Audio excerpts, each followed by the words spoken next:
Hello and welcome back, my gophers who make peanut butter. It's Super John Bombo here, and we're making some half cash mode videos for you guys. Yeah, we've been on a roll lately. So this is a pretty fun one. This is a pretty reasonably easy map. But I know this isn't everybody's favorite video, by the way, but I want to make sure that I get these videos out there so whoever is coming in here watching and be like realizing, hey Chris, this is not exactly an easy game mode to beat. These are pretty tough, man. Even on these easier maps where like you can rock hard and you can even beat impoppable, like no issues, just build some banana farms. Half cash mode is not a joke. You really do have to use all of your skillages to beat this sort of stupid game mode sometimes, you know? So what you're going to do is you're going to get a super fast shooting, extra range dart monkey over here, and believe it or not, you can even beat round 4 and no lives lost so far. Pretty interesting. But overall, what you're going to notice is that I've got Captain Churchill as my main hero over here. He's the Sentai Churchill, so he's a little bit goofy over here, but he is still one of the most expensive heroes in the game by like 2 times as expensive as some of the other heroes here. And you're probably thinking, Chris, on half cash mode, dude, like, is it worth it to go for such an expensive hero? Like, by the time you can afford him, by the time you actually got anything going in here, it's gonna be tough, man. Is it worth it? And I'm just gonna be straight with you guys. I'm not sure. You can definitely beat it with this guy, and the nice thing about him is that, you know, for half cash, think about it like this: all your heroes are going to cost a pretty low amount of money compared to all the other things you're going to buy in the game, right? You still get like $25,000 or so total on half cash mode, like a good amount of money to deal with these Bloons. But your hero is going to cost you less than $1,000, or in the case of Captain Churchill, less than $2 grand. So really, you know, you're spending just a few percentages of the actual amount of cash to get over here. So if you can get an extra especially powerful hero just by saving up just to get a little bit of extra money over here, just $800 more, just $1,000 more, will it be worth it? The issue is that Captain Churchill doesn't really give any buffs to any other towers. He just is a no-nonsense, alright, as NinjaCube quoted, a no-nonsense hero. He does a good job by himself, but he's not all-powerful or anything like that. So, what this means is he's powerful, alright? He's going to actually mean more throughout the game, but the main issue is that his experience doesn't go up very much, so he's not going to get very many levels over here, which is, of course, kind of sad. So what you're going to do is you're actually going to pop a new heli pallet down in here as well. This is one of the best combos you can do, guys. Get a decent level dart monkey up, get your heli pallet going. He's a half-price heli. He can fly all the way across the entire map over here. If you put him in the right spot, by the way, he can be even more powerful, even better than putting him on pursuit or something like that. You can put him in the front of the map or whatever, but just make sure you shoot just sort of down like a straight line over here. Now I'm lazy. I just kind of want to like lock him in place, but I've been follow mousing him for at least a little while over here, so we're gonna have to deal with that. Now, in addition to talking about half cash mode and everything and how to best play it here, I also just randomly wanted to talk about something else that is intriguing to me, right? If you guys don't know, I'm a biology guy. All right? Yeah, biology. I like biology. It's kind of weird because I think a lot of people, you know, everybody's got their own subjects that they tend to enjoy. Whether you like, you know, writing, so you like English class, or whether you like math because it's logical and it makes sense and it's kind of easy for you. It just comes easy and goes easy. And sometimes that's what makes you like it, is that it's easy for you. You know. But the reason why I like biology is because it's so intriguing to me. Life is just really interesting overall. Biology itself is just cool, if you ask me. Like, I find animals super duper cool, like how animals came into existence, and you know, why certain animals are what they are right now in life. How animals have you know, and one of them, I think one of the main things that is quite intriguing to me, and natural selection and everything, but one of the main things that intrigues me is actually small life. Alright? Because a lot of people think bacteria, like, it doesn't matter in life. It never affects you, ever. So what's the point of even caring about bacteria at all? They're just stupid little things that exist, but they don't really bother you or have anything to do with your life, unless maybe you get sick every once in a while. Otherwise, they're worthless, they're garbage, doesn't matter at all. And I completely understand that sentiment. Like, to be honest, I'm like, oh, okay, like, that actually kind of makes sense. Like, why people might just think bacteria are just stupid nothingness and aren't cool at all. But I find bacteria cool because I feel like they are a huge part of people's lives, whether or not they know about it or not. I feel like that's one of the main reasons why I find them so intriguing. Bacteria, I don't know, they're just cool, man. Not everything about them is cool, but just the idea of them is pretty cool. So here we go, guys. We've already got our dart monkey up to 022 at this point. We've got our heli pallet over here, just popping some pretty decent balloons here. The main issue is we need to pop something down for lead balloons. So what do we got? Well, let's pop down Captain Churchill. We got more than enough money here. So sadly, I was stupid, and I had way more than enough money here. For some reason, I just didn't pop him down fast enough. So what you do, though, is if you put him low enough over here, once he gets his extra range boost, or just when Moabs come, hopefully the balloons are big enough where Captain Churchill can even hit down below before they start heading in the circle here. But with his gigantor range, man, this is why I like Captain Churchill on this map, because he can see through all 3 circles, like, not even just like, oh, like we'll just see the little tip there or something. No, like, he can see the entirety of, like, all 3 circles there, which is pretty beastly, if you ask me, man. Heck to the kid. Alright, so now what we're doing is we've got our heli pallet here. We've got our dart monkey. We've got Captain Churchill. And honestly, at this point, like, you're going to be pretty good for a while. To be straight with each other. But the main issue is probably going to be cam detection until you get to level 6 here. So what we're going to do is we're going to get the crossbow over here. This actually is a pretty decent tower here. The range is pretty unbelievably amazing. But he's also great for cam balloons and does damage to the balloons here. So even more powerful for us. So just an odd 3-tower combo so far has been rocking this game, man. And we can even probably take down the Moab class balloon with just this combo right here, without even upgrading these guys very much further. All we really need to do is get our helipad up to quad darts, and if we want to, on pursuit as well. And then you can sort of just start piling in anything else you feel like is fun, you know? Those are like your 3 main go-to guys. Make sure you get something up for more balloon popping power, a little bit more Moab popping power, and then, for sure, round 78 camo balloons, which is really easy to forget on half cash mode. Same with 63. It's easy to forget, be like, oh, you know what, I didn't have enough balloon popping power, I went for Moab popping power, and boom, you lose. So just make sure you're set on that stuff, guys. But anyways, bacteria are always really intriguing to me, so I just wanted to sort of bring this up and just sort of talk about bacteria and why I think they're cool for just a little while. Now, I don't have any actual, like, handwritten notes or any plans on exactly how I want to go about talking about all this stuff, so I might just sort of ramble a little bit, alright? There's going to be a ramble video. Some people like my ramblings. Some people think that I sound stupid when I ramble. And, well, let's get some bramble bushes out here so we can ramble about the brambles. Right? I think they're from God of War or something, where there's bramble bushes.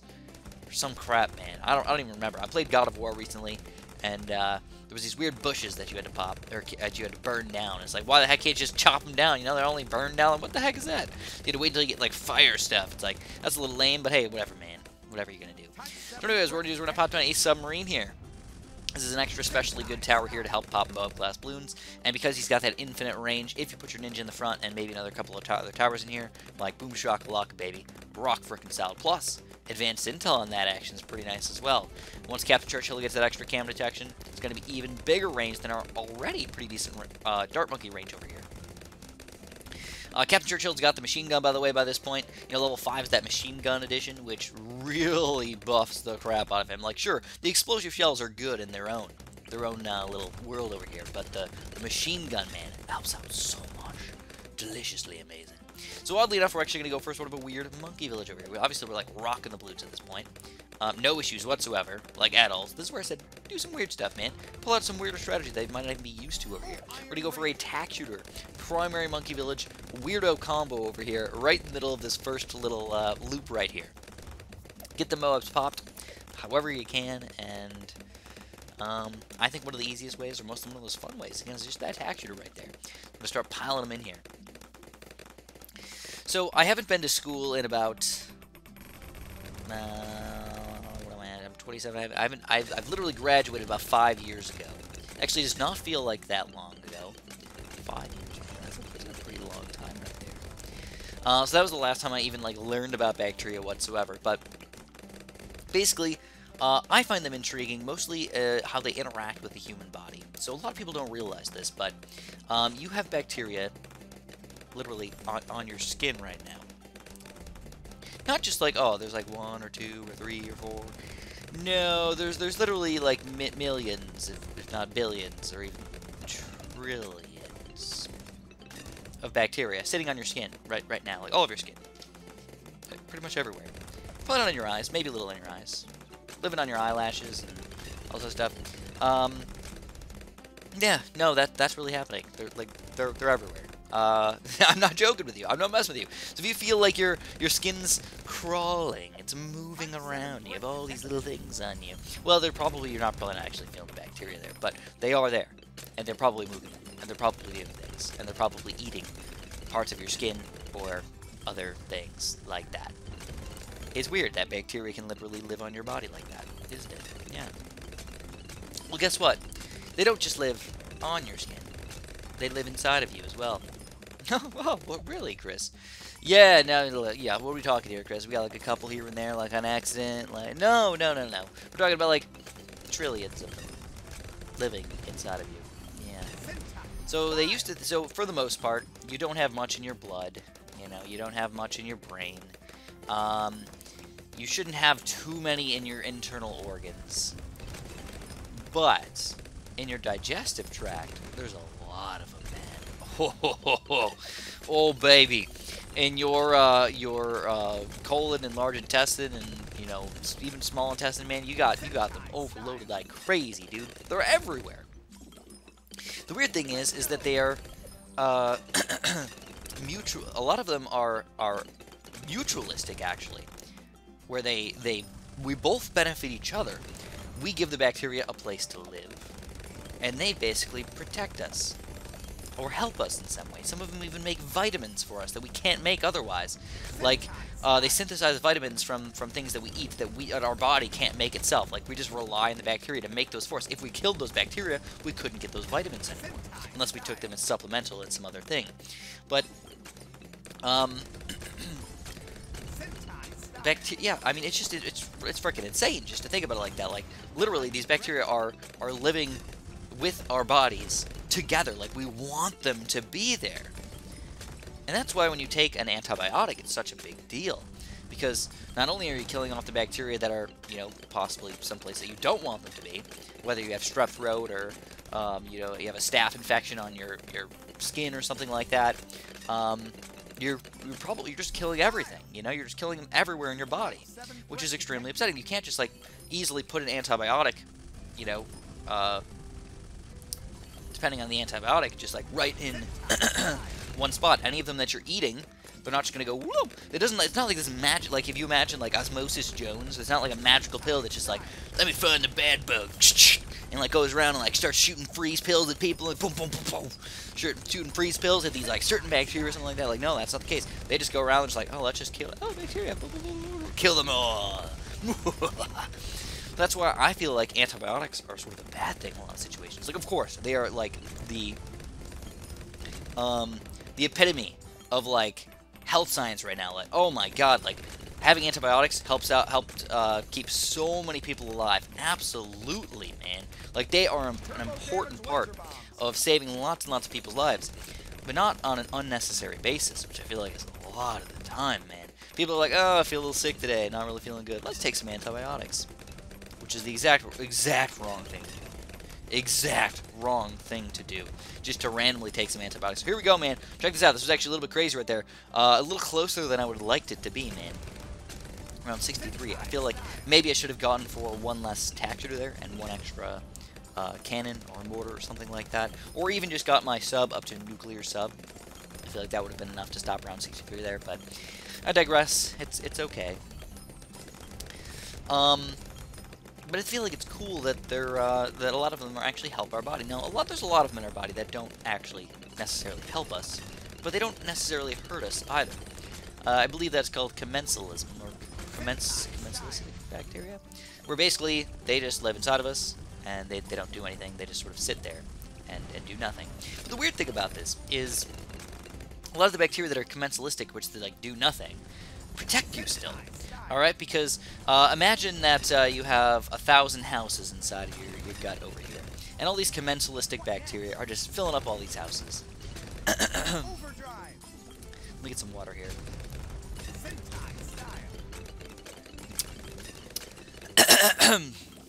So they're just, like, filling up all these houses, right? But then you have all these devil bacteria coming out of nowhere, and they're looking for a place to live, man. So what are they going to do? They're going to try and kick these people out of their houses, right? But if all those houses are already filled, it's not going to be very easy for these things to just come in there and kick people out of their houses. It's not easy to do. So in this way, they basically just protect you. They protect your body by existing inside of you, not letting all the bad or evil bacteria get in, jump in, and hurt you at all. It doesn't work in every situation. There's a lot of bacteria infect you in different ways, but it's just cool to think about. That, you know, even these bacteria that don't really help you may actually benefit you more than you probably think. It's just weird to think about that you have this we have this weird relationship to bacteria. Now here's another interesting fact about bacteria, right? So I was telling you about how many are inside of you, billions, trillions, whatever. Well, one interesting tidbit of information is that, well, your eukaryotic cells are way bigger than a bacteria, right?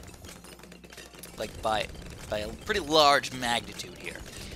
All right, but you actually probably have more bacterial cells in and on you than cells of your own body. What? That means, like, you're more bacteria than you are human? Kind of. I mean, based on numbers alone, yeah, you are. You're more bacteria than you are human. Isn't that weird? I think it's pretty freaking goofy right there, man. But this is why I think biology in general is just pretty cool. Like, just the way the bacteria interact with your bodies and stuff like that, and interact with the world as well. For example, like I said, when you wash your hands, you know, with soap, you think, okay, I'm just gonna rinse them off with some water and some soap, and you're just gonna get rid of them, just wash them all away. Believe it or not, when they say you killed 99.9% of those germs, well, you know, that's what you're leaving 1 out of 1,000 alive. But if there was millions already there, I mean, we're talking about leaving 1,000 bacteria on there. Guess what? These bacteria, they don't take very long to multiply. Alright, they don't take very long at all to multiply. In fact, some bacteria can multiply as quickly as something like 20 minutes. Yeah, they can literally double every 20 minutes. So you start with 1 bacteria, doubles to 2, and then 4, and then 8, and 16, 32, 64. Oh god. And how long was that? That was like, what, 4 hours? We went from 1 to 64 for hours. But, oh, it's not done yet, man. 128, 256. We got 512, 1,024. You got, what, 4,000, 2,048. And then you got, oh, crap, 4,096, 8,170 something. Yeah, well, anyways. Oh, yeah, we're like 6 hours deep now. Alright, fantastic. So you can see how bacteria can get pretty wild pretty fast, man. We went from 1 to several thousand in a couple hours. Alright, this is why they can cause such drastic issues inside your body, because, like, our cells, they take a long time to multiply. Sometimes they don't even multiply. But, you know, these bacteria, they're freaking insane. Now, of course, not all bacteria are going to multiply as fast as 20 minutes. You know, they need, like, perfect situations to multiply in and just divide, but it doesn't always work out that way. So here we go. This is another fairly interesting little tidbit of thing I did. I actually popped down some fire mages down in the corner here. Now this is the nerfed fire mages, by the way. They're still pretty good though. You want to get some 032 you know, cam detection fire mages. It helps out for around 78 and also just deals damage to these Bloons over here. The reason why I put them all the way in the corner here because I wanted to make sure that I put the fire pits right there, so no matter what, the Bloons have to go past it twice. That's pretty much it, boys. That's how you do it. That's how you beat half-gas mode right here. You can get Captain Churchill, pop an alchemist down, get a couple taxers next to a primary monkey village, pop down a couple extra fire mages over here, and you're pretty much good to go. If you have any questions, you know, feel free to throw them in the comments below. I'm sure that either I will answer them or somebody else will be helpful and help you out and hook you up over there. Hopefully you guys enjoyed. If you did, press that like button. Subscribe if you haven't, man. Press the little bell button if you want to see more cool videos like this. And especially if you enjoyed the extra weird bacteria talk today, guys. Alright, and we'll see you next time. Thanks for watching.